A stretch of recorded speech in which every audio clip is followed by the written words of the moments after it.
So as you all can see, there's much more happening than just the attacks on these communities in the Middle East, the different minority faith group communities. It's also an issue of their actual indigenous identity. Everything that has made these communities what they are, their historical sites, language, education, all of that is at risk. And so we wanted to have a case study. So we want to hear from different people in the Middle Eastern region but we wanted to have a case study that would exemplify what the situation is. And to do that, we have Dr. Mark Porter with us today. He is the founder of Stratcoms LLC, a strategic consulting company specializing in global strategy alignment and lobbying for national governments, major corporations, and religious organizations. He has over 25 years of experience in high-level business and government strategy, particularly in America, Europe, Africa, and Asia. He served as a national strategic advisor for 2 prime ministers in the Republic of Mali, negotiating on behalf of his clients at the United Nations Security Council in New York. He has 15 years of experience helping various organizations secure funding, write grant proposals, and structure and implement their projects. Additionally, he has advised individual monasteries within the monastic community of Mount Athos in Greece and St. Catherine's Monastery in Sinai. And he has advised many prime ministers and presidents informally. He's an adjunct professor at the ESC Rennes School of Business in France and Nevada State College in the US.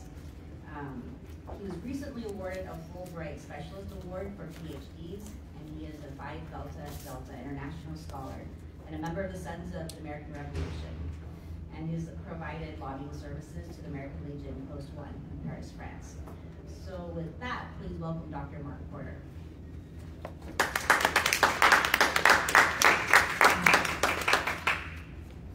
Hello everyone, thank you for inviting me. This has been very last minute, as some of you may have heard. I was leaving Thessaloniki the other day, and one of the fathers from St. Catherine's called me and asked if I had time for a chat, and I told him I had 2 hours to get to the airport, and he said, never mind, a monk wants to come over and talk to you. I said, fine, but you've got 2 hours. They came over and asked if I could give this speech, because it's quite far, of course, from St. Catherine's there. So I have been working at St. Catherine's for a couple of years. When I first visited about 3 years ago, I'd spent 2 weeks down in St. Catherine's. It was an extraordinary, it was life-changing. It was really amazing. It was nothing what I thought before. Before I arrived, I had a completely different conception. As a new Orthodox, I was baptized 4 years ago in Las Vegas, which is very interesting that what's happening around St. Catherine's is very much like the situation in Las Vegas, which we'll talk about. I wanted to take this time to do 2 things. One is to read a prepared statement from the Fathers. So the Fathers have written a prepared statement I would like to deliver. And then secondly, if there's time left over, to briefly explain to you my experience in the format of a case study. My PhD was on case studies I've written, and it was quite a lot of case studies, so I will briefly give a small case study on St. Catherine's if time allows. So let me begin. This is the prepared statement from the Fathers. Your Eminences, distinguished guests, friends of religious freedom and cultural heritage, we assemble today at a critical moment for one of the most venerable institutions of Christendom, the Monastery of St. Catherine in Sinai. This is not merely a legal dispute over land or property, it's a confrontation over memory, identity, faith, and justice, and over whether an ancient Christian presence can continue to endure under pressure. I speak to you in awareness of the May 28, 2025 appellate decision ordering the eviction of the monks from 14 plots and declaring the Egyptian state the owner of the monastery's properties. More alarmingly, in August, the state lodged a counter-appeal seeking full confiscation of 71 properties of the monastery in Sinai and complete eviction of the monks, including from the monastery itself. This is a brazen move to expropriate an entire religious community's patrimony. Let us name it plainly. This is an attack on a religious minority, its intimidation, an attempt at expulsion, and a form of cultural and property confiscation. It is not incidental that these demands have been raised at a time when Egypt and Greece have engaged in sensitive diplomacy. The monastery now risks being used as leverage in bilateral discussions. Further, the Egyptian Ministry of Antiquities intervened in court against the monastery, the very body charged with preserving heritage now aligning itself with dispossession. The intervening minister himself is currently the dominant candidate for UNESCO's leadership. When he endorsed the dismantling of Christian heritage against the UNESCO Convention signed by Egypt that explicitly recognized the monastery's ownership, the Brotherhood asked us to consider that question.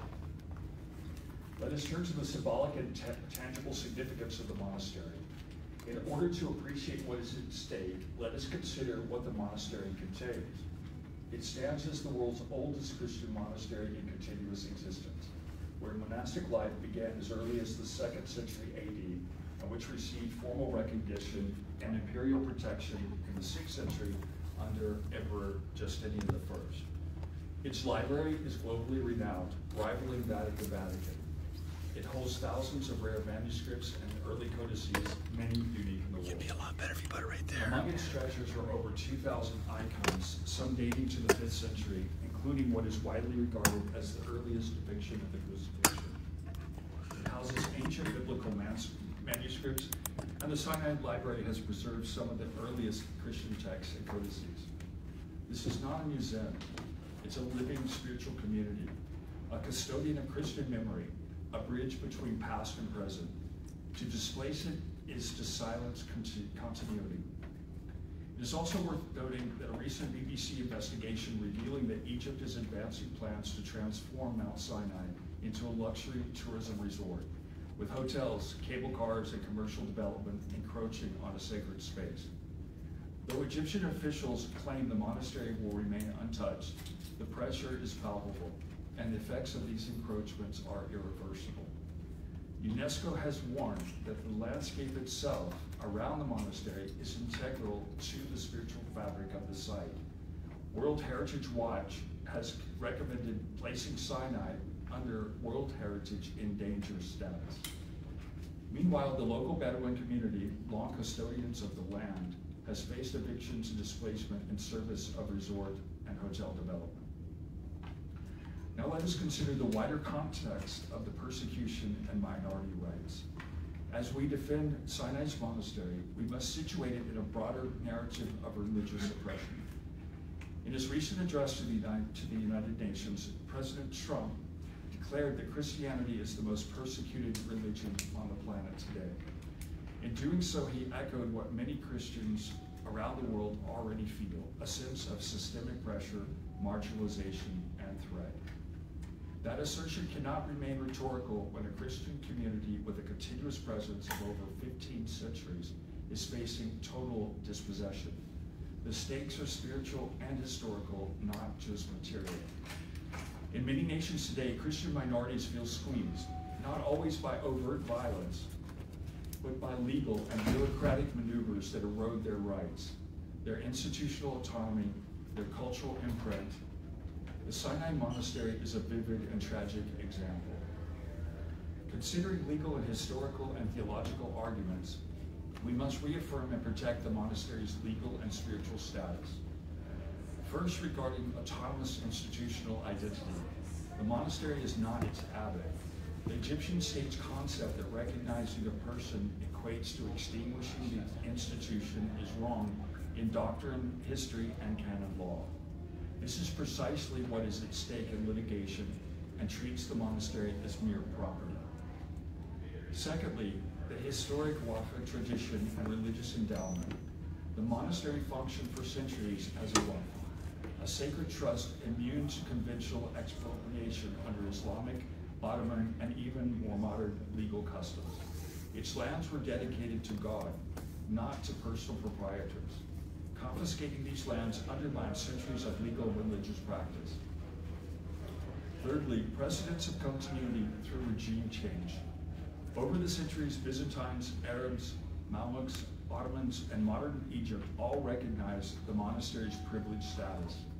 Even when sovereignty shifted, a working accommodation always respected its autonomy. The current move seeks to break that accommodation by fiat. Fourthly, international obligations and cultural safeguards. Egypt is a signatory and participant in UNESCO and other instruments and has a duty to protect cultural heritage, religious freedom, and minority rights.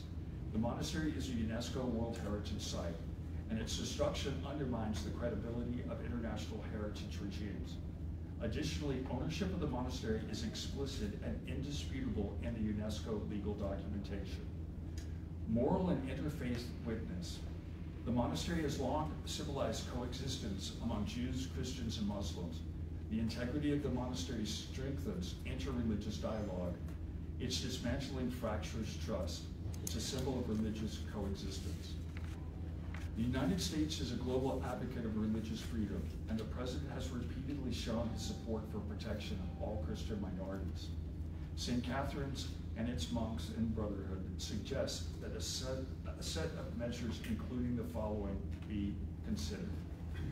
Intervention to ensure Egypt respects the status quo and ownership of over 15 centuries that predates the Egyptian state. All eviction and confiscation claims must cease until an impartial review is conducted under international oversight. Legal recognition of institutional rights. The monastery must be recognized in the Egyptian legal order, and its monks allowed to have long stay permits or nationality rights. Currently, they are bound to a constant solicitation of very short stay permits, meaning they live in perpetual fear of eviction. International monitoring and protection. UNESCO, the Holy See, the Orthodox churches, human rights bodies, but above all, the United States, as a guardian of religious freedom, should intervene and ensure Egypt respects centuries-old property rights, religious freedom, and international treaties. Cultural immunity for sacred heritage.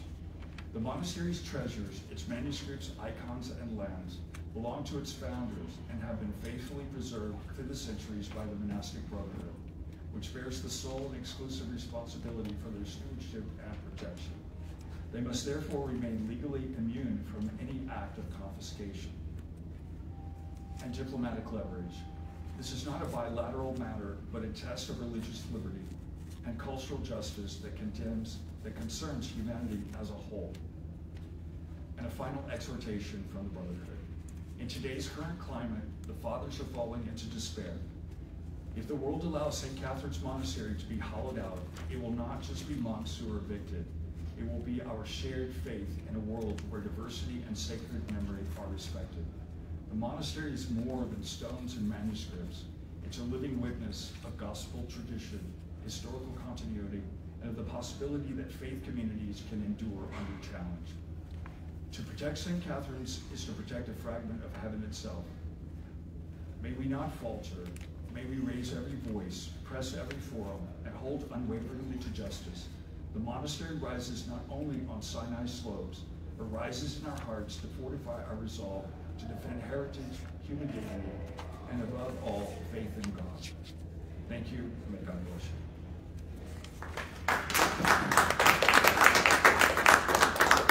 So that was the message, the statement sent by the fathers from Sinai. In terms of the case study, what I would like to talk to you about is my personal experience of going there. I had only been an Orthodox Christian a few years before I went there. And I decided to take a local bus from Cairo down to St. Catherine's. If you've been there, you know that's quite a haul. The bus is quite interesting. And the people even more so. The Egyptian people were fantastic. Most of the people that I met on the bus were workers who actually were going to St. Catherine's to work. They didn't even know there was a monastery there. They were trying to improve their lives. It's quite an interesting situation where we're trying to protect the fathers, but also, excuse me, I don't know why I'm getting upset about this, but the workers just want to feed their families. So building hotels helps them do that. But can't there be a compromise between building the hotels and keeping religious freedom? And I know some of you get quite upset, and I do too. We want to fight against people encroaching on the monastery. We also have to consider the people that the monastery are there to serve. So the fathers help the people, the Bedouins. Excuse me. The kindness of the fathers is really amazing.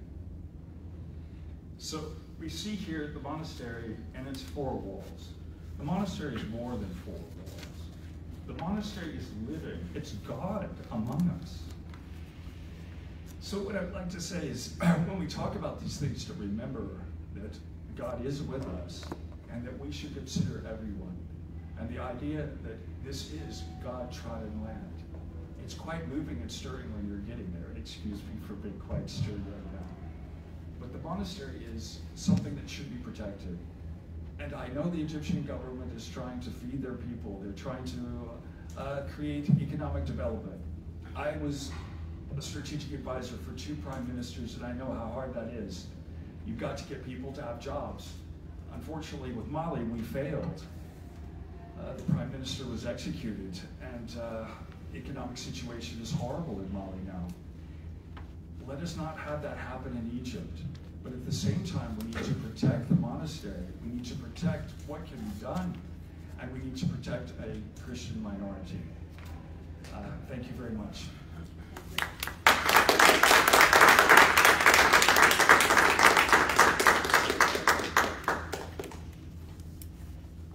Thank you so much, Dr. Porter.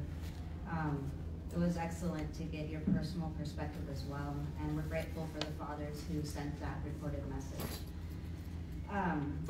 The next speaker, as we had mentioned, this was put together a little bit last minute, so not everyone could come in person, but we were fortunate enough to get some videos. And so the next speaker is actually a member of the European Parliament, Dr. Nicholas Torres. I'm not sure if I pronounced that correctly, but he has been a real advocate for St. Catherine's Monastery, and he has a brief message to share with us.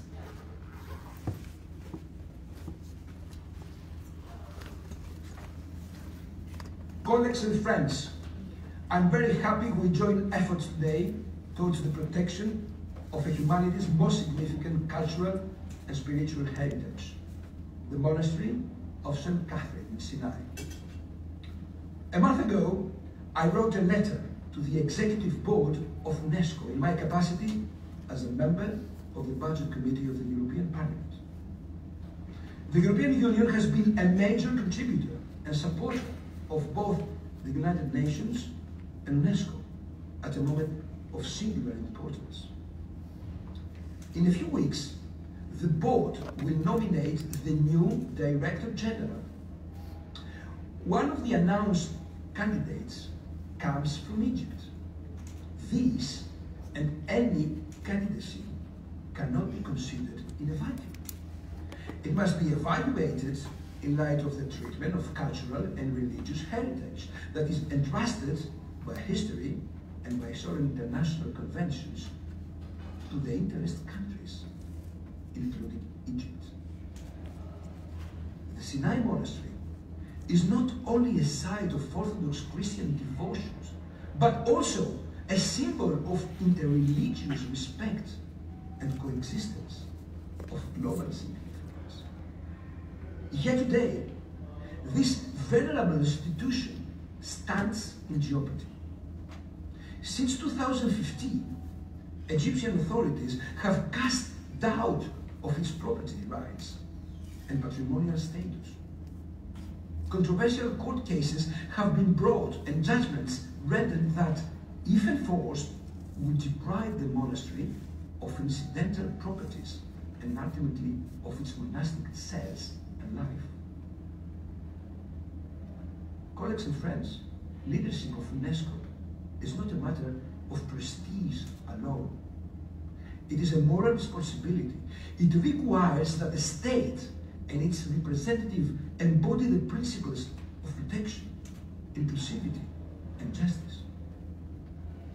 I submit these concerns in a spirit of friendship and solidarity, and above all, in fidelity to the ideals of UNESCO itself. In this spirit, we urge our houses and institutions in both sides of the Atlantic to weigh carefully the broader implications if the monastery's property and status are not restored by the time of the election. To honor our mission is to ensure that the monastery remains unaffected and its ownership right solid and restored.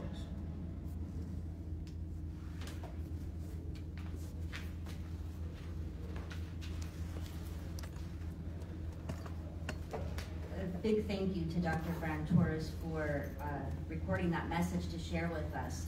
I believe some people are watching this on live stream, so if you are watching it, Doctor, thank you for your advocacy, and thank you for leading the way, showing members of Congress here in the U.S. some things that could be done to help protect the monastery. The second part of our program, we're going to bring representatives of a number of different communities in the MENA region. So if you who are speakers would like to come up at this point, that would be great, and I can share about the people who will be speaking. Yeah.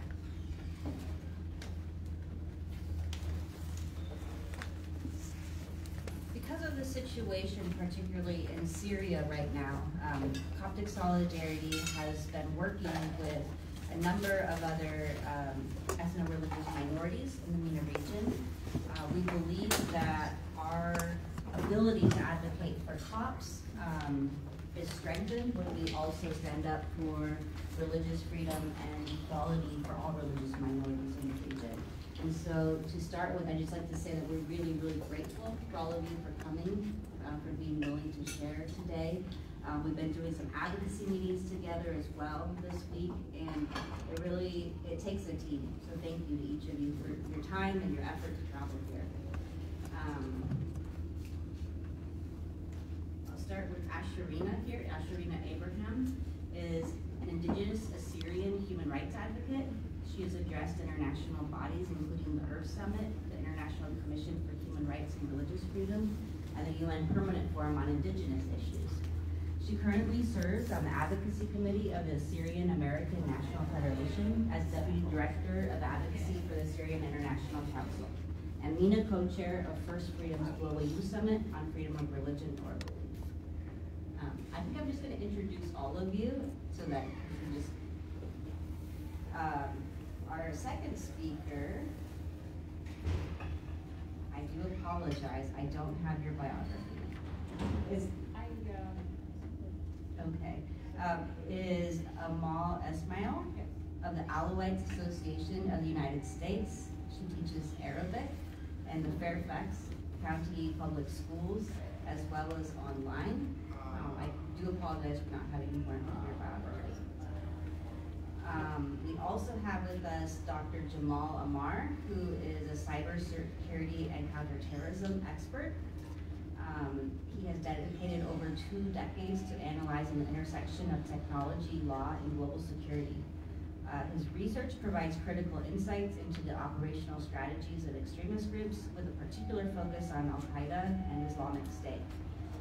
Jamil's work examines the complex challenges of hate speech, the liability of internet service providers, and the societal implications of advanced technologies in the digital age. By leveraging his deep expertise, he develops innovative cross-disciplinary solutions to mitigate online threats, inform policy, and build resilient communities in the face of evolving global security challenges. And last but not least is the president of Coptic Solidarity. Carolyn Doss is with us today. Carolyn is an immigration attorney, practicing since 2000 and specializing in asylum. In the last 2.5 decades, she has personally spoken to thousands of Coptic Christians who fled persecution from Egypt. So with that, I'll have you speak in order, and depending on how much time it takes, we may have time for a little bit of a guided discussion afterwards. So we'll start with you, Asherina. Hello, and thank you all for being here, and thank you to Coptic Solidarity for convening this important congressional briefing to protect cultural heritage. It's an honor to stand here with fellow voices from the MENA region to raise the alarm on cultural erasure and to speak on behalf of the indigenous Assyrians of Syria, one of the world's oldest continuous Christian peoples, and much like my colleagues, among the most endangered. When the world thinks of cultural destruction in the Middle East, they remember ISIS. They remember the videos of statues smashed with hammers, churches set on fire, and entire sites bulldozed into dust. But what many do not see is that the destruction never stopped. Today the violence looks different, but the goal is the same. Instead of hammers and bombs, we face policies, land seizures, and school closures. Instead of broadcasted demolitions, we see heritage rewritten and villages burned down to the ground. The difference is that ISIS was condemned, while these regimes present themselves as partners, gaining advocates and activists from across the globe to echo their propaganda and secure legitimacy in the West. This is a reality Assyrians live with both in Syria and Iraq. We are either erased by violence or systematically destroyed through policies carefully crafted to end our existence. And the cruel irony about this is that the more strategic and calculated the destruction, the more legitimacy and support they seem to receive on the global stage. In Syria today, Assyrians face two fronts of erasure. On one front, extremist groups operating in territories controlled by Ahmed al-Shara's Hayat Tahrir al-Sham, like Sarai and Ansar al-Sunnah, attack Christian churches and openly call for our annihilation, preaching our destruction at home while HTS presents themselves to the West as protectors and partners of peace. On the other front, Kurdish-led authorities impose policies that suffocate our existence, shutting down our schools, confiscating our lands, desecrating our churches, and suppressing our culture. Yet they are promoted on international stages with multi-faith letters urging the recognition and demanding the support of the autonomous administration of North and East Syria as a model of democracy and pluralism. But despite what they speak on podiums and write on paper, both regimes cheer at the destruction of Assyrians and Christianity in the region, then pose as protectors when the cameras arrive. It is a performance for the world, but on the ground is another nail of crucifixion for Christians. In recent months, Sarai and Ansar al-Sunnah has distributed leaflets in Safita in the Tartus governorate that leave no room for interpretation. They call for our churches to be burned, our men slaughtered, and our women violated, declaring our blood permissible and our murder a lawful wealth. Our other leaflets echo the same brutality, invoking the names of Abu Muhammad al-Jalani, also known as Ahmed al-Shara, and Ibn Taymiyyah to sanctify violence with religious language. They normalize the unthinkable and force our children to grow up under the shadow of being told that their lives, their faith, and their very bodies are targets, a currency for paradise. We've seen what these militants are capable of. We saw the bombing of the Greek Orthodox Church of Mud Elias in Damascus. We saw our Syrian brothers, the Alawites, and the Druze face ruthless massacres, where in that same bloodshed, Assyrians were also violently killed. Some of us murdered simply because the terrorists could not tell us apart, and others targeted like Allah Abi or Abu George, murdered in Sueda. Churches in Sueda have been burned, erasing our faith in the very places we seek sanctuary. Villages in Wadi al-Nasara have been set on fire, and extremist university students drive through our streets shouting ISIS slogans, a deliberate attempt to strike fear into the hearts of Christians.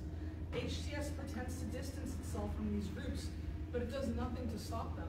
Not only have they failed to act, they have created the very conditions for these groups to operate with impunity. If they truly oppose these crimes, they would act. They haven't. So how can the West support a regime that claims reform while proving it cannot, or will not, control the very land it's supposed to rule? We are not a minority because we choose to be. We are a minority because we have been massacred into one. The fact that we do not have massive lobbies behind us does not mean the narratives told by others are true. It means they have the power to lie, and the world has chosen to believe them. So no state rushes to defend us. Our survival brings no profit, no leverage, no gain. Meanwhile, regimes that pretend to protect us sit on our indigenous resources and political power, and so their lives are bought, and at the expense of our lives. With the ANES, Autonomous Administration of North and East Syria, just yesterday, Kurdish security forces shut down Syrian schools for teaching the Syrian national curriculum, a program we do not politically align with, but one that is accredited and the only path for our children to access higher education. By closing these schools and trying to impose an unaccredited ideological program based on Öcalan's school of thought, indoctrinating children with the ideology of the PKK, a group designated by the US as a terrorist organization, the ANES is stripping our youth of their future. This isn't the first time Kurdish security forces have closed Assyrian schools, and it caused many Assyrian families to flee. We fear that same thing will happen again. Every child denied access to an accredited education is another family forced to choose between their homeland and their children's future. While some Assyrians have fled for a brighter future for their children, many of us have also been forcibly displaced. 15% of Assyrian land in the ANES-controlled areas have been confiscated. Over 1,400 homes and farms remain occupied, and and our churches and cemeteries have been militarized, turned into trenches and military posts by the Syrian Democratic Forces. A few Assyrians have also been taken hostage here. Families of those hostage victims refuse to publicly identify them for fear that doing so will trigger their execution. They cling to the faint hope that their loved ones might survive, though history has shown how rare that is. Assyrians have the leadership and vision to build a future, but we are denied the space to do so. The path forward is the creation of a locally administered Kaaba region for Assyrians, supported by international recognition and oversight. It is the only way to safeguard education, culture, heritage, and security in our homeland. Locally controlled, accountable security forces must be established so Assyrian communities and all vulnerable Syrian components can secure and govern their own safety. This vision is grounded in law. The UN Declaration on the Rights of Indigenous Peoples affirms the right to self-determination, including autonomy over local affairs. Pluralism is not only our right, it is the roadmap to democracy in Syria. A Syria that protects its indigenous and minority peoples is a Syria that contributes to stability, and that stability directly safeguards U.S. national security interests. Assyrians in Syria are being erased not only by bullets, but by words, policies, and silence. If the world wants to support indigenous Assyrians and the Christians of Syria, it must stop applauding empty words from regimes seeking legitimacy and start listening to our voices and acting on them. There must be a litmus test for all policies because Ahmed al-Shara and Muslim Abdi may not be designated as terrorists, at least not anymore, but they still are that. Shara may have changed his clothes, but he has not changed his nature. As Assyrian leaders on the ground have said, a snake may shed its skin, but it's still a snake. Our voices tell the truth, and for speaking it, we are punished. Assyrians were one of the primary targets of ISIS, so we cannot even speak openly about HTS without risking the same fate as my family had when my cousin was executed as a sacrifice for Eid al-Adha, and the 300 Assyrian hostages that were held in Syria. David Jindu was killed by Kurdish forces for exposing Assyrian human rights violations. These are the costs of daring to speak reality in the region. If the world truly cares about indigenous Assyrians and Christians in Syria, then let that care be proven through action and not through sympathy only after we've been attacked, when we have been warning the world all along that we are in danger. We don't want condolences. We want accountability, justice, and the courage to stand with us before we are completely erased. Thank you.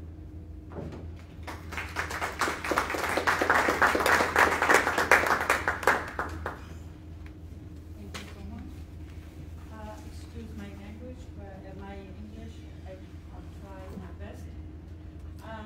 I never used to wear this, neither my grandmas. But this country taught us how to be proud of our heritage and tradition.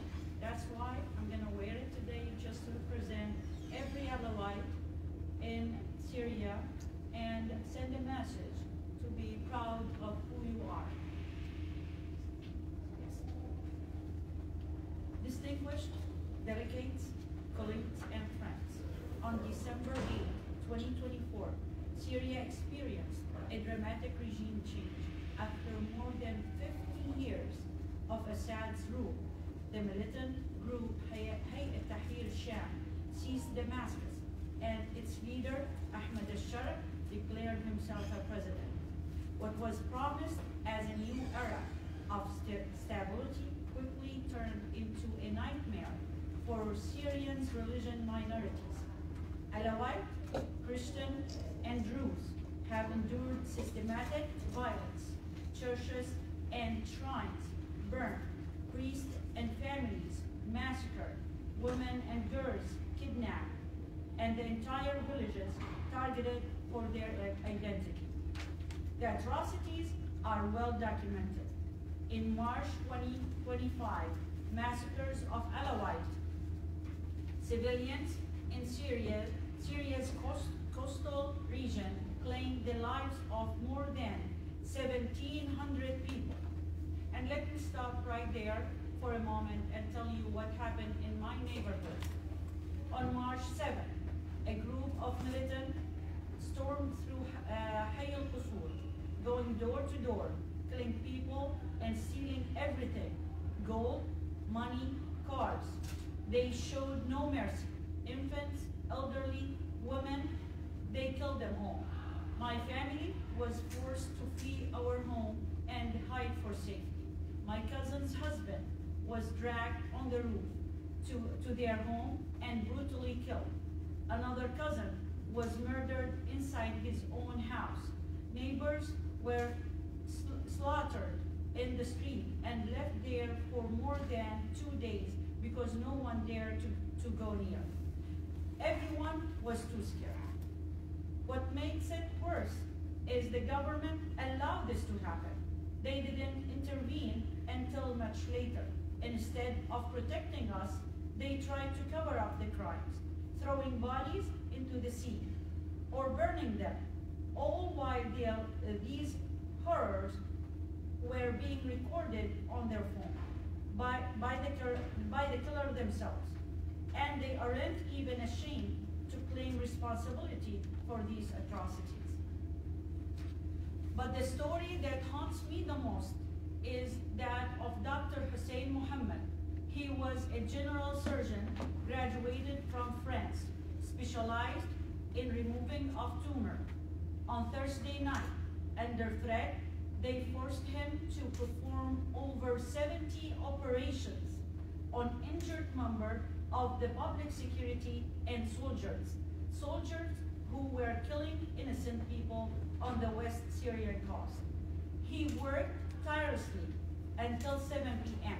on Friday, then returned home to break his fast with his family. Then at midnight, they came to his house, they killed his children right in front of him, dragged him and his wife to the roof, and brutally murdered them both. This is the savage, merciless response from the gangs affiliated with Al-Julani. This is the cost of their so-called favor, and this is what happens when those in power choose silence over justice. These crimes, described by Amnesty International as war crimes and by international media as ethnic cleansing. Reuters traced responsibility to high-ranking figures within the new government itself. In Suwaida, Druze community have faced waves of targeted killing, executions, and sectarian incitements. Just this July, over 1,100 people were reported killed in a single outbreak of violence. Christians have also suffered deeply. Churches burned, priests and families massacred, and their century-old presence undermined by intimidation and terror. One of the most painful developments has been the abduction of the Alawite women and girls. More than 30 cases documented in recent months, often subjected to ransom, trafficking, or sectarian retribution. These crimes strike at the dignity of the entire community and reveals the government's failure to uphold even basic humanitarian standards. These crimes are not isolated. These represent a deliberate effort to reshape Syria by erasing its diversity. And they reveal a government either unwilling or complicit in protecting minorities. When communities are driven out, when their culture and religious heritage is destroyed, the very fabric of Syria is torn apart. But this tragedy does not stop at Syria's border. The persecution of minorities destabilizes the entire Middle East. It fuels refugee flows, deepens sectarian divides, and provides extremists with the narrative that diversity and coexistence cannot survive in the region. If Syria becomes a place where only one identity is allowed to exist, it will set a dangerous Iraq, Lebanon, and beyond. The Middle East without its minority would be a diminished and a broken region. This is why we call upon the international community to act with urgency.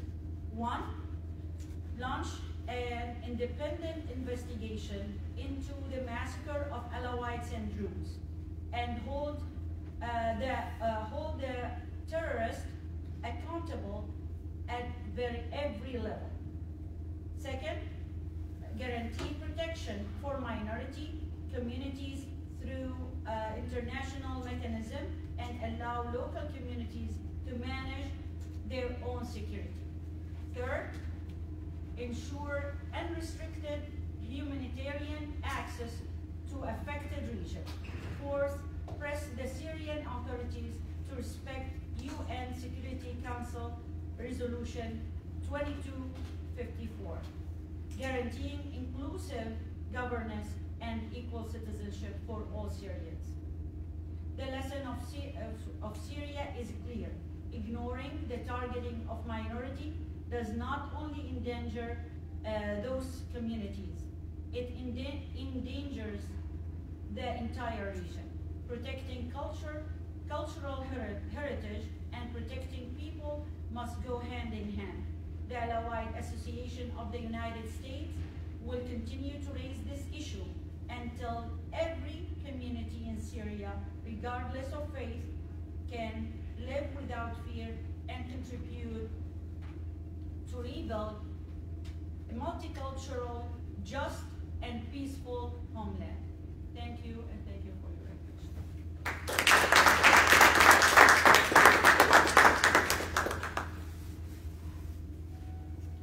Thank you so much. So far, we have the pleasure and the honor of listening to a few moving stories, including the initial speech by Dr. Mark Porter, who was kind enough to highlight the humanitarian side of those who were working around the St. Catherine Church in Mount Sinai. So Dr. Marco was highlighting the fate of one of the oldest churches. Still, he took the trouble to consider the human side of those poor tribal Bedouins trying to make bread or bread and meat for their family. And then he raised a very important question. Isn't there a better way to make everybody happy, to save the church while providing economic opportunities around those working around the church? Should it be that way? Should the fate of such a historic site be hanged or compromised under economic influences? Our case in Syria is much easier to prove. It's a clear cut. In Syria, the picture is much clearer. As I'm sure most of you know by now, Syria is controlled by the HTS.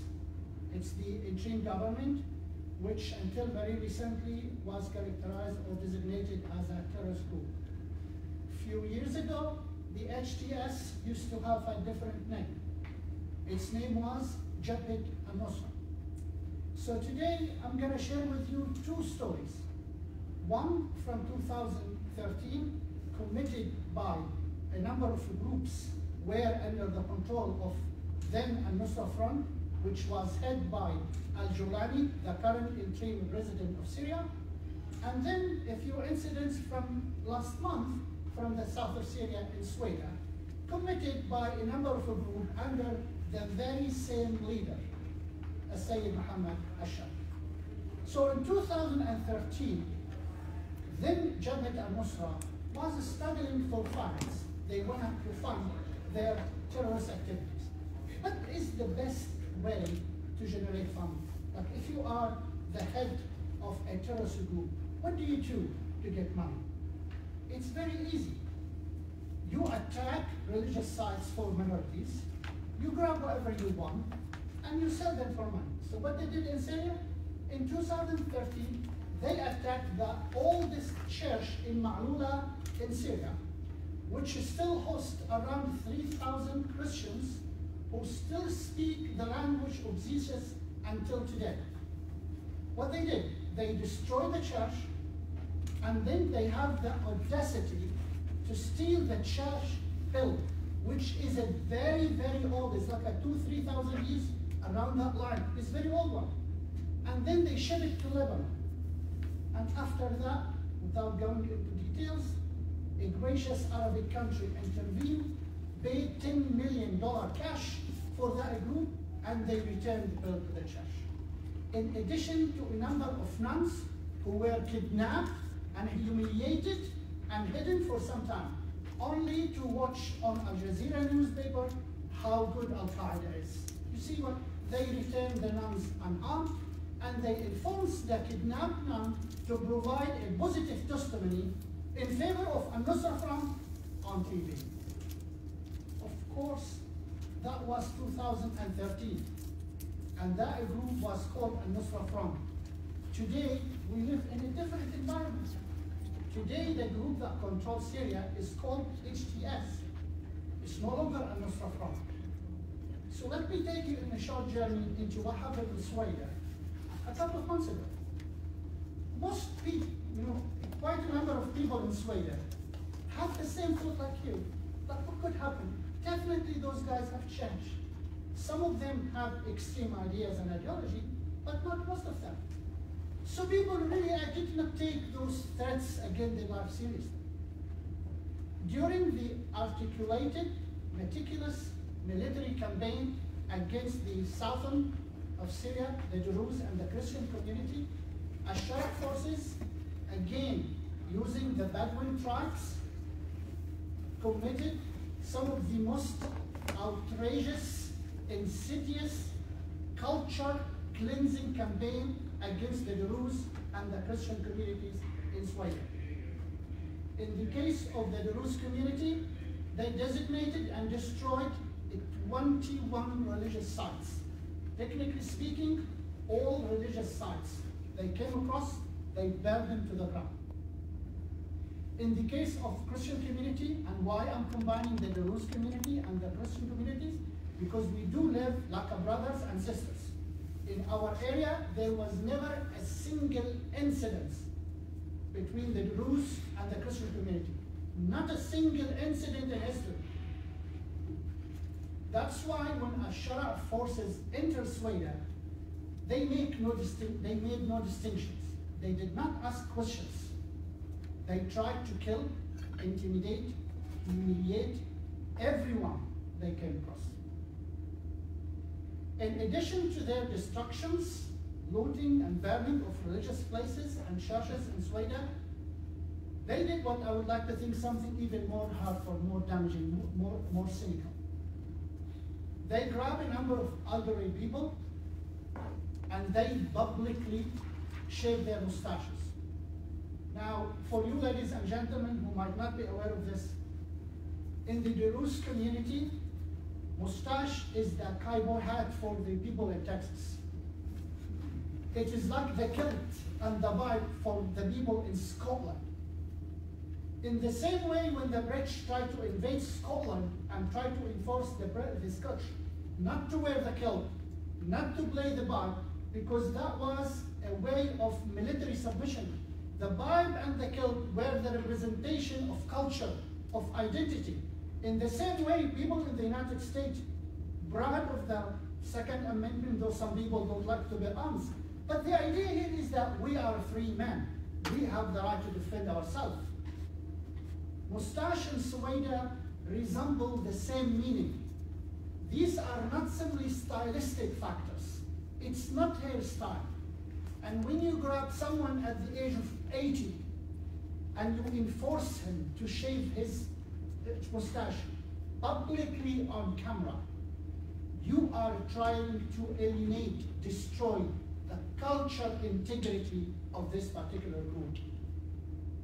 And what makes this more insidious and outrageous is that most armies in the world bring tools for their business. They bring like weapons, AK-47, whatever you want to call it, assuming that was a war anyway. It was a genocide, much worse. In the case of the forces supporting Mr. Ahmad al-Shara, many documented video reveal that they brought scissors So from the time they left their cities, they brought scissors. So much so that this became a cultural symbol of humiliation. In the same way the Roman used to shunt women by shaving their head publicly, Al-Shara forces used the scissor symbol to culturally humiliate the Druze community. They did that very proudly, very publicly. They recorded their return, they published it on social media, on TV. Why they did that? Because as my colleague have very articulately and clearly pointed, in Syria, this government talked the talk, but has never walked the walk. They understand, it's empty promises. They can go there, smile, make a statement. They have a few experts in the United States, in the United Nations, so they can make themselves appear presentable. They use acceptable language from the international community. However, this must stop. We cannot allow this to continue.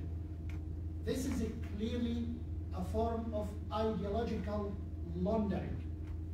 In the same way, the Corleone family, in that popular movie, it tried to move from the Casa Nostra business, crime business, into the legitimate business in the United States.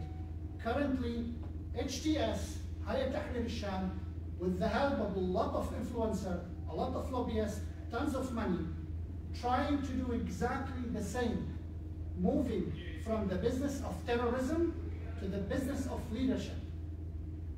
The fuel for these transitions is likely to be the fate of all minorities in Syria.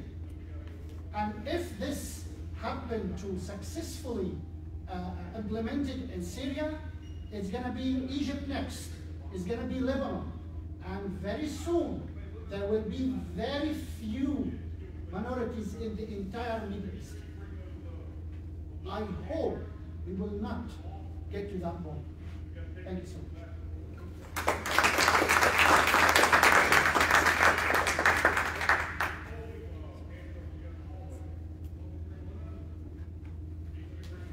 Good afternoon, everyone.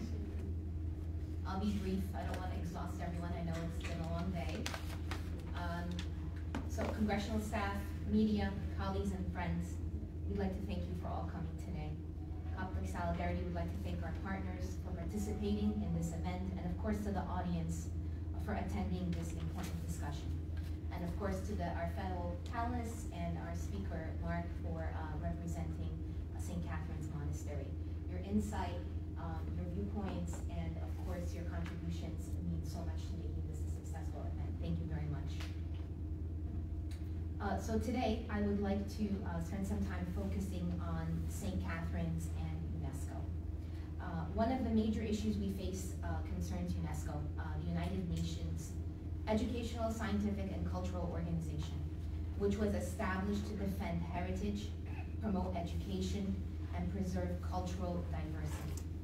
Its credibility depends on leadership that embodies these values in both record and vision. Yet today, that very credibility is at risk. We can all agree that leadership demands integrity.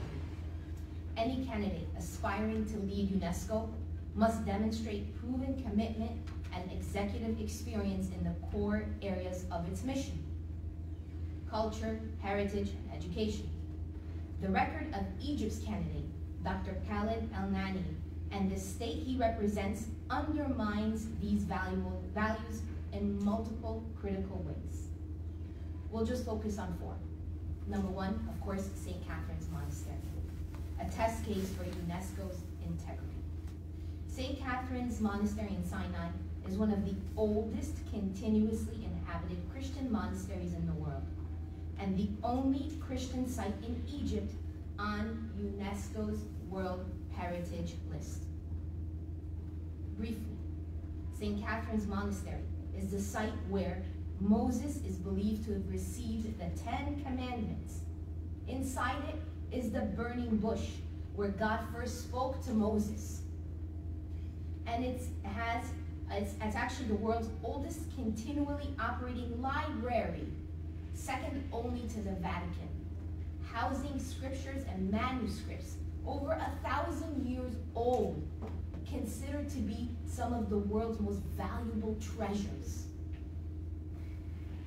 For over 1,500 years, its independence has been recognized and respected from Byzantine and Ottoman rulers to modern states.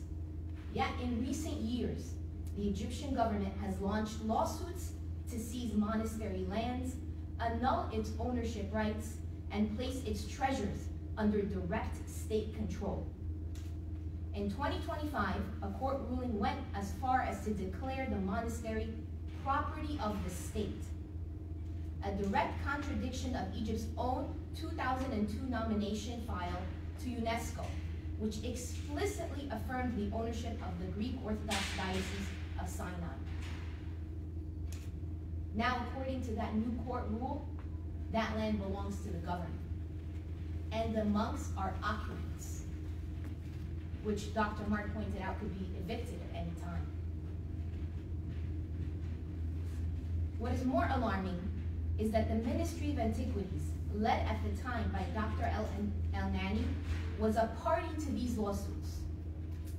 His ministry, the very body entrusted with safeguarding heritage, stood alongside the state in efforts to disseminate a centuries-old status quo. This is not just a local dispute. If UNESCO tolerates such encroachment, it sets a precedent for any government to expropriate a World Heritage Site in violation of its own commitments. And by the way, I recently heard that there are other monasteries in Egypt also on the list that the government has already started taking steps against in Egypt. So St. Catherine's is not the first. There are others also now being attacked by the Egyptian government. Heritage and mismanagement under ministerial tenure. During Dr. El-Nani's ministerial tenure, Egypt carried out controversial projects that caused irreversible damage to heritage. 1. Demolitions in Cairo's historic cemeteries to make way for highways, destroying centuries-old mausoleums and provoking outrage from preservationists and UNESCO observers. Number 2, questionable restoration projects, such as the Baron Empian Palace, criticized for altering historic integrity. And 3, restrictions on photography and filming, such as which undermine transparency and public access to culture. These are not the actions of a leader who would defend heritage. They reflect state priorities of control and exploitation. Education policies entrenching sectarian divides. UNESCO's mission champions inclusive education, yet Egypt maintains a dual-track education system. The national schools and state-sponsored Muslims-only Al-Azhar network, now educating nearly 3 million students. President El-Sisi has also revived Quranic Kitab schools, reinforcing religious indoctrination at an early age. Recently, Egypt mandated that religious education grades, Islamic or Christian, to be counted as pass-fail subjects for all grades. This decision entrenches segregation, disadvantages non-Muslim students due to lack of qualified teachers, and deepens inequality. Far more fostering unity, these policies institutionalize sectarianism. And last, cultural suppression and systematic discrimination. Egypt's broader record reveals consistent suppression of cultural and religious diversity. Severe restrictions on church constructions and repair. We've been hearing about this for the longest time. Requiring permits from a government committee headed by the Prime Minister. Even after the 2016 law, thousands of churches remain in legal limbo. Harassment of Coptic heritage, where the Antiquities Department interferes in monasteries and damages icons or manuscripts under the guise of supervision. Restrictions on press freedom, with Egypt ranked amongst the worst jailers of journalists worldwide. This pattern is not accidental. A fundamental principle governs the Egyptian state. It protects and promotes Islam as a defining identity, while all other traditions must submit. This is not compatible with UNESCO's mandate of universality and inclusivity. Why this matters for Congress? The U.S. has long championed freedom of belief, cultural preservation, and minority rights. St. Catherine's Monastery is not only sacred to Christians, it symbolizes coexistence, dialogue, and human civilization. Egypt is one of the largest recipients of U.S. foreign aid, and as such, the U.S. Congress has a duty to ensure U.S. taxpayer money is not being spent to undermine the very values upon which our nation was built.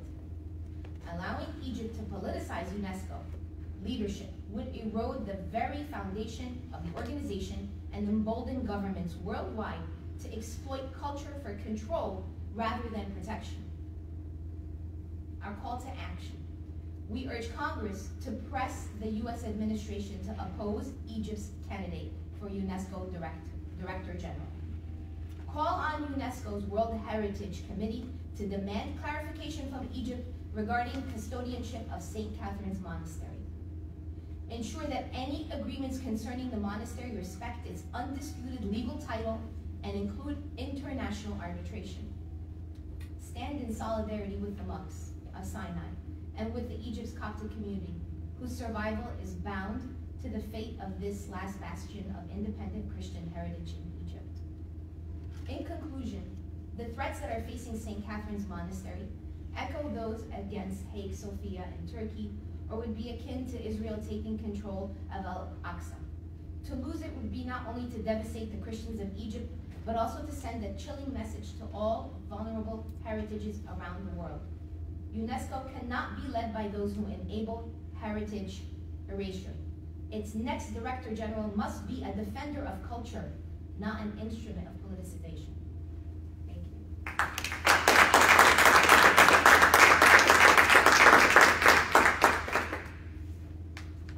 Thank you so much to each of our panelists. There's actually one more panelist who was not able to come in person. That is Jamila Nasso, who is the co-founder and president of the Canadian Yazidi Association.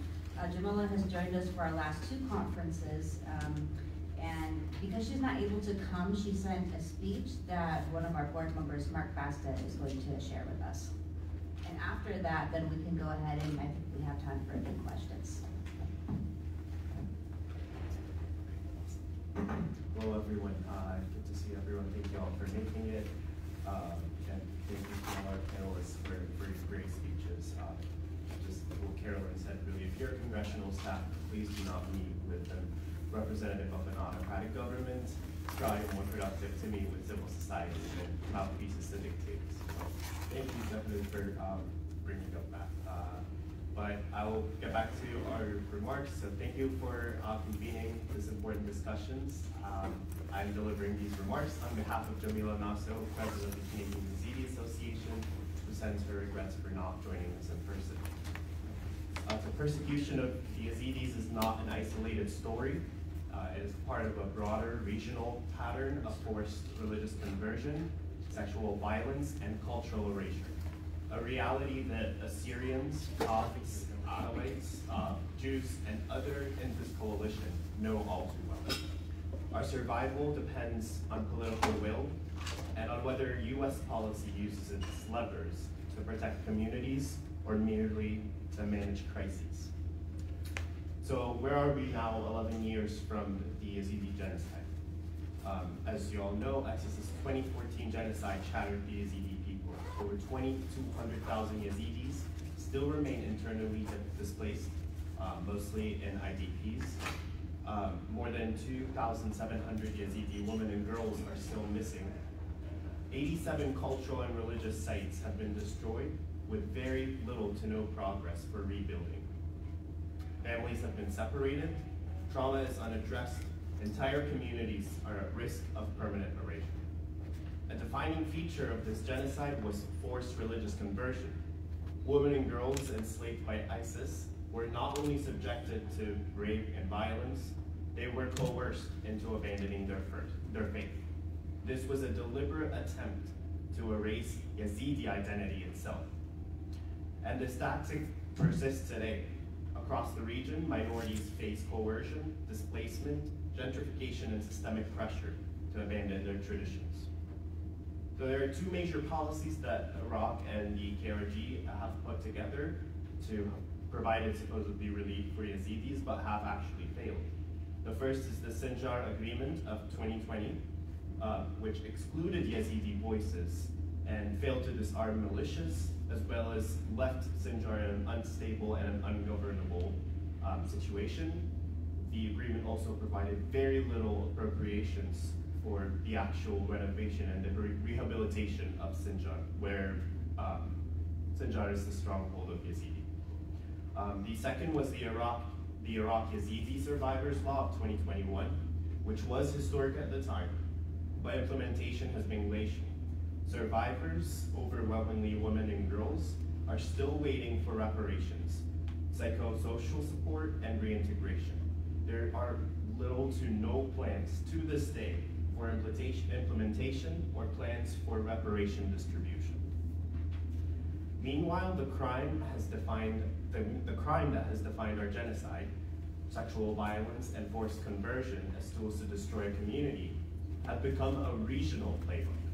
Armed groups, and in some cases governments, now use sexual violence and religious coercion systemically against minorities. Every instance of impunity becomes precedent. The message to perpetrators is, this works and no one will stop you. This is why we are asking the United States to act now with concrete, measurable policies. Number one is to reset the Sinjar track. We have to replace the failed 2020 agreement with a framework that actually includes and requires the political participation of elected Yazidi representatives, one that establishes neutral security forces, and one that sets benchmarks for demining, services, and reconstruction with regular reporting. Two, enforce the Survivors Law of 2021. Condition U.S. support with Baghdad and Erbil on transparent reparation distribution targets, guarantee trauma-informed services, and community reintegration, especially for children born of rape or children that were born out of forced conversion. Number three is make sexual violence and forced conversion red line. So this would include basically depending U.S. aid and U.S. support to Baghdad and to Erbil based on their performance over those issues and keeping them accountable. So essentially, the issues of sexual violence and forced conversion should be taken as triggering conditions for sanctions, visa bans, and aid conditionality. Number four is to protect heritage. Again, it is really important that heritage of minorities especially, and its protection is put as an important benchmark and as a litmus test to condition U.S. aid. There is also a lot of memorandum of understandings that go between the State Department and several countries, namely including Turkey, that have been returning a lot, and we have in the United States these memorandums working to give privilege to those countries so that we would automatically send any artifacts in possession of the United States back to these countries, only for them to be looted or destroyed because they don't fit into the national narrative. And so these do put a lot of the cultural artifacts that are even at our possession at risk. Number five is to safeguard justice and evidence. It is important that the U.S. continues to promote the preservation and accessibility of evidence of ISIS crimes, so it is usable for prosecutions and not lost in archives. Number six, expand safety values, which is to maintain and expand resettlement and family reunification efforts, prioritize expedited processing for survivors of sexual violence and forced conversion under the 2021 law. In closing, these steps are not just about Yazidis. They raise the floor for all minorities in the region, especially women and girls, who are always targeted first and last. Measure success not by statements, but by our outcomes. Families safely home, survivors compensated and treated, children back in school, heritage restored, faith identities protected, and perpetrators sanctioned and prosecuted. Thank you. The Yazidi community, alongside our partners, is ready to work with you on benchmarks, timelines, and verifications to make this real.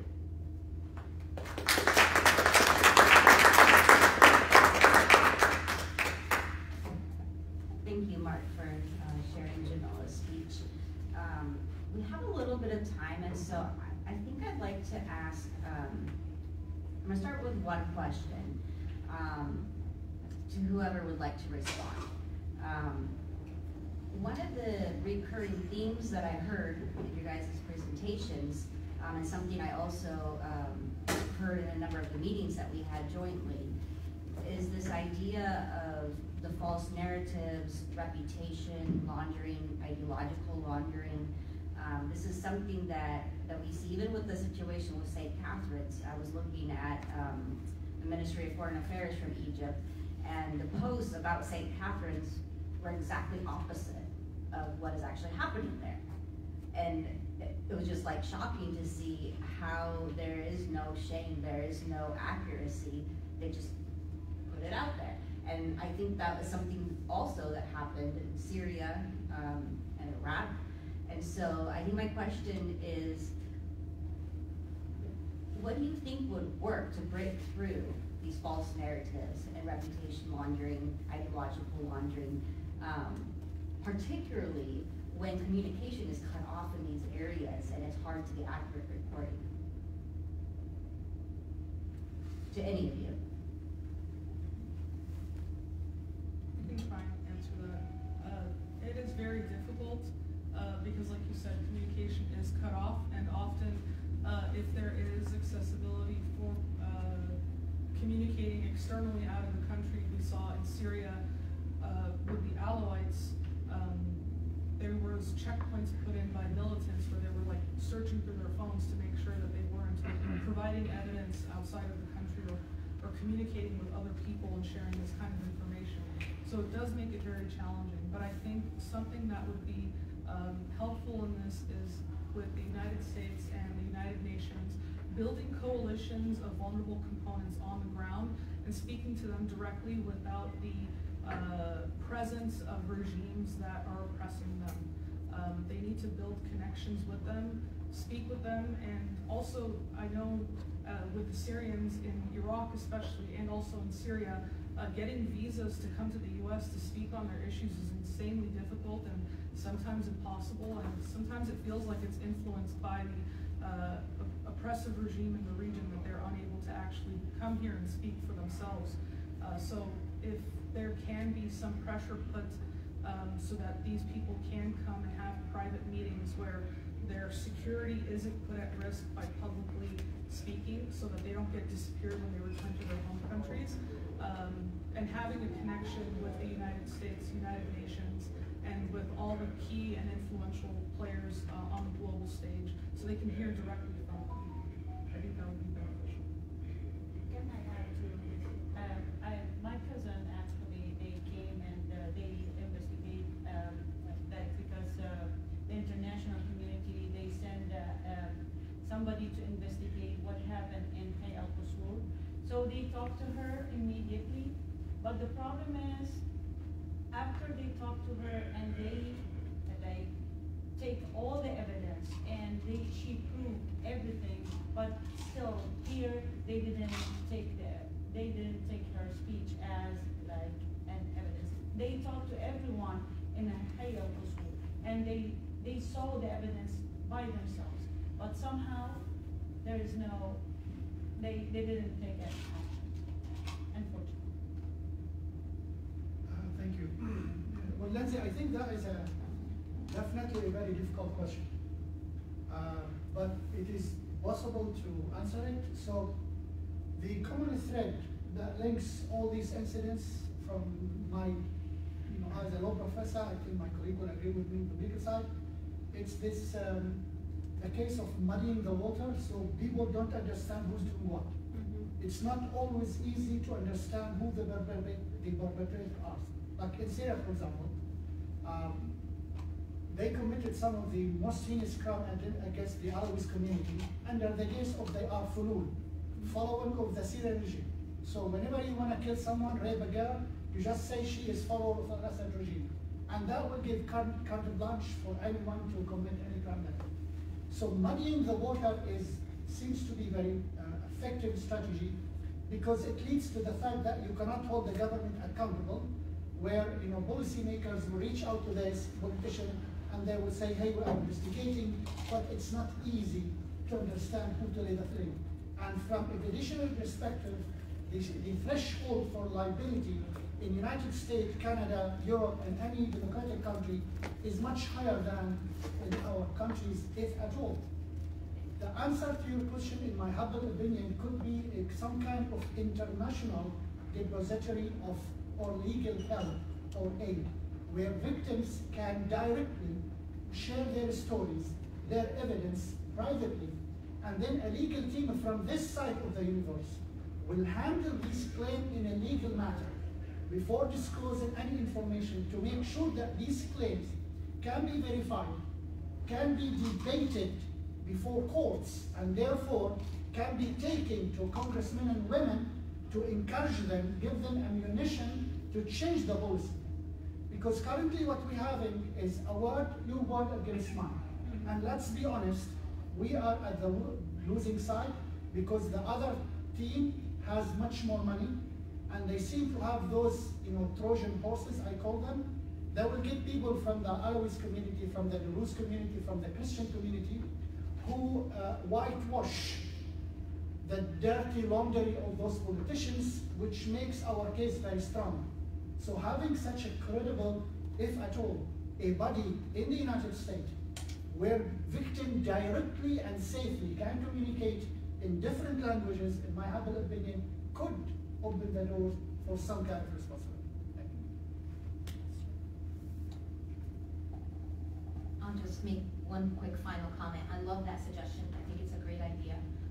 Because with the muddying of waters, like you said, and all these corrupt regimes putting out their version, and whitewashing and all these different things, it's very difficult to get that truth out there. But I think that means that the burden shifts to people in this room, right? It's up to us to continue to advocate and to try and do that fact versus fiction like we did one time. It's just you always have to put out that information, because there'll always be that propaganda that the government is using.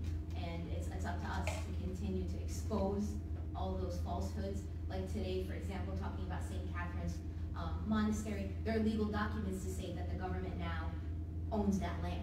But yet they're putting out a different message, and clearly false. But it's up to people, like the representative for the monastery, and for people in this room to say, no, that's actually not true. There are legal documents that contradict their words. So we need to continue to expose and shame them for their lies. Yeah, thank you for all of those responses. And as you were speaking, I recall that Coptic Solidarity recently published a report on Egypt's lobbying activities. Now that the FARA documentation is easily searchable, all of our different organizations and minorities can be tracking the lobbying money, as well as the specific actions of different members of Congress. And so that's actually another way that we can break through the misinformation. I have one more question for all of you, if you care to answer. And if you don't, then please just leave us with a final thought that you would like for everyone to hear. The question is, from your perspective and your communities, what do you think will be the impact of the election of Khalid al-Nani as head of UNESCO, given that he is directly implicated in legal violations of global heritage?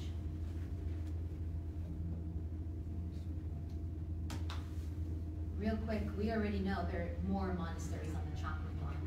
So I would expect that he would just behave consistently with the choices he's made before. So here we have St. Catherine's, and for other self-serving purposes, I'm sure there'll be other monasteries, maybe even churches on the chopping block. So I just expect that he'll just continue doing what he was doing before and what he was supporting before. So it's very dangerous. It's very, very, very dangerous.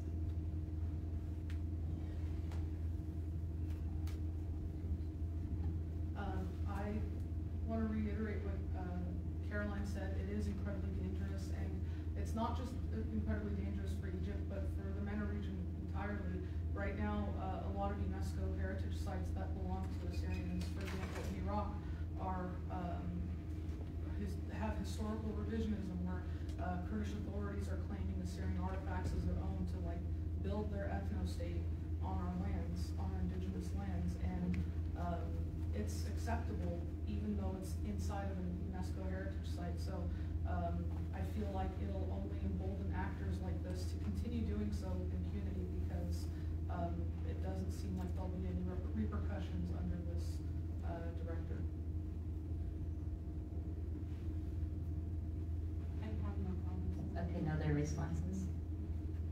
Very quickly, as my colleague has pointed, allowing this gentleman to be elected is as if we are providing incentive for all corrupted people to do a better job. It sends a very bad precedent, and let's be honest here, the UNESCO is not an ordinary organization. It is the organization that is supposedly designed to protect culture and heritage sites. If the UNESCO fails in this particular task, it is absolutely devastating for not only Egypt, but for the international culture. Yeah, thank you so much to each of you for sharing your thoughts. Lindsay, may I just add one other thing that just popped into mind? This candidate clearly doesn't respect UNESCO decisions, because he was part of the team that was on board with what happened with St. Catherine's Monastery. So this individual doesn't respect what UNESCO has already determined. So I'm not understanding how he could lead it. It just doesn't make any sense. Yeah, just one more final. Yeah, exactly. Well, I think that in closing, thank you for those who were able to make it. Thank you for those who were able to watch online. I think that this event just encourages me and hopefully all of you here and continuing to partner together. And I think that we're stronger when we are able to highlight what's happening in each of our communities, because there's so many parallels and so many of the solutions, I think, that will have to be found together. So thank you, and we look forward to working with you all in the future. Thank you. Thank you.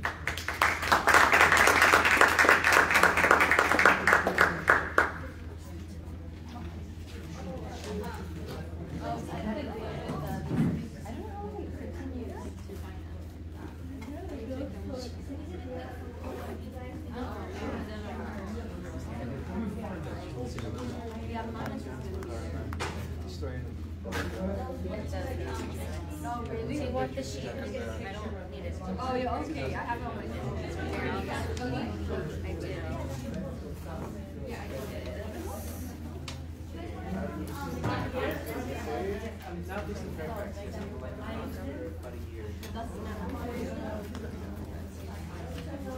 Hello. They need to take my picture. I'll be right back. 340.